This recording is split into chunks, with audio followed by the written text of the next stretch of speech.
Welcome back to my channel. Today we're diving into a bittersweet yet super funny tale about a poor kid's magical adventure. Xiao is his surname. Let's not talk about that now, Dad. Come on, we can do this. Look. Dad, I'm sorry, I just can't do it. Jack has been confined in the darkness for an indeterminate length of time, which feels as though it has lasted for what seems like an eternity. Sleepless in the dark, often waking up at midnight staring out the window, Jack is also facing his own challenges, often reminiscing about those cozy days sleeping. That little space gave him a sense of safety, but now he's hungry and has no idea where to find food.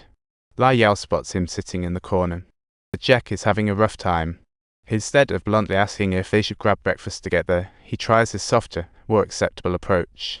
If anyone out there wants to play with me, I just can't seem to guess what that would be. I'm kinda hungry. Oh, I have a feeling there's something to eat in the kitchen. Oh, yes. I'm sure there's something tasty in the kitchen. Let me take a look and see what we have here. How, echoing laughter. How, echoing laughter.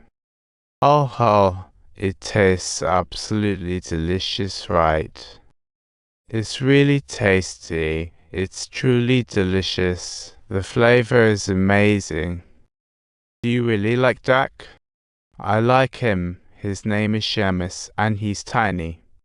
He's not the smartest cookie. You should meet him sometimes. Lai Yao's kindness melted Jack's ice-cold heart bit by bit.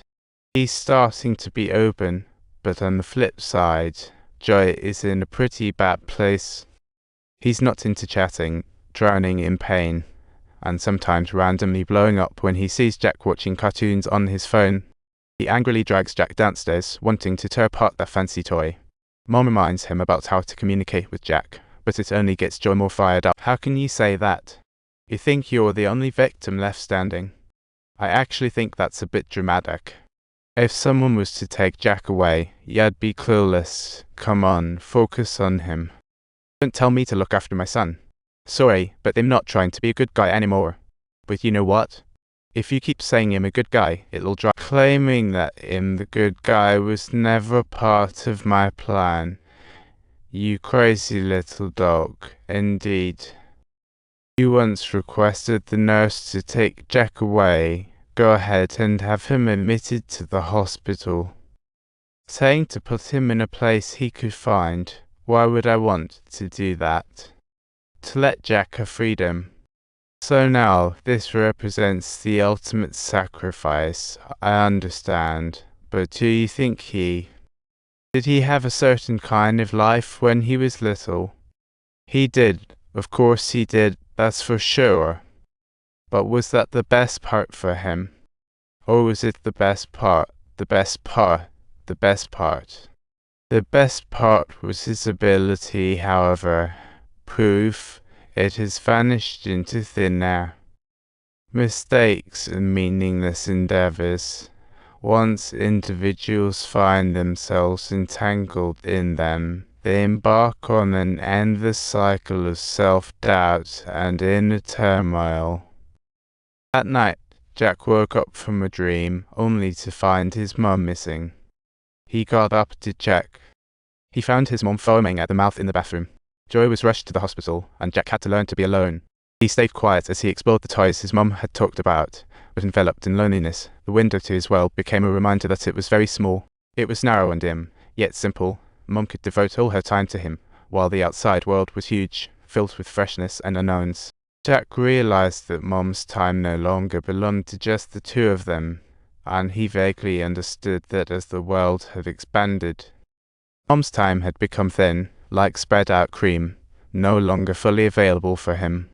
He missed that tiny room, those long and simple days, the times when even the smallest darkness had Mum always by his side. Jack grew up, realizing that world would never return. He began to learn to wait and to understand, learning to accept a whole new fact. Mum was no longer his entire world. With Grandma and Lyall's support, Jack gradually opened up, even chatting actively with neighbors. Oh, we're making coffee. So that day, Grandma told him there was a new friend who wanted to meet him, the little dog named Shamus. From that day on, Shamus became Jack's most loyal friend, and with family around, Jack gradually adapted to a strange yet warm world. One day, he asked Grandma to help cut his long hair, believing it could give him strength. Now that Mom is sick, he wants to share that strength with her. Grandma's eyes glisten, as this is the best part. Oh, does it feel pleasant? Absolutely. Oh, very delightful indeed. Oh, let me see. I love you, Grandma. I love you, Jack. Grandma's voice choked with emotion. In that moment, her heart melted, knowing that this little boy who once curled up in a tiny room is now learning to be brave and to love, slowly stepping out of the shadows and embracing his own world. Jack made a new friend. Don't forget to subscribe.